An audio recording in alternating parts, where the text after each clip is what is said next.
بسم اللہ الرحمن الرحیم۔ دوستو، ایک میں نے ویڈیو دیکھی جس میں انصافین اور باقی لوگ فردوس عاشق ایوان کو غلط کہہ رہے ہیں، جبکہ ویڈیو میں ہوا کیا ہے، وہ کیوں برہم ہوئی، یہ کوئی نہیں دیکھ رہا۔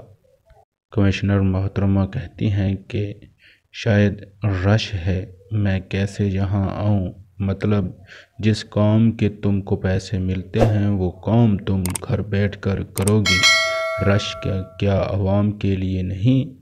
اور رش میں جا کر کام کرنا کیا تمہارا کام نہیں ہے؟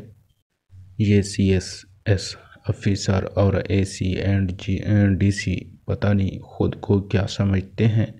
بالکل درست کیا فردوس آپا نے، اور یہ جو وہاں سے نکلیں اس کے خلاف ایکشن ہونا چاہیے۔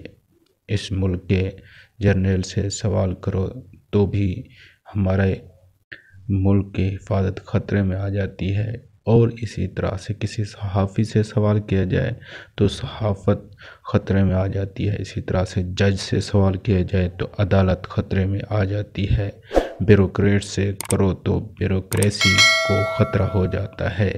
کیا یہ مان لیا جائے کہ کسی جج کے بعد کسی بیوروکریٹ کا احتساب بھی ممکن نہیں؟ اپنے کام سے غفلت کرنے پر یہی انجام ہونا چاہیے۔ بالکل ٹھیک کیا، اس نے اس کا جواب دینا چاہیے تھا بجائے وہاں سے چلے جانے کے۔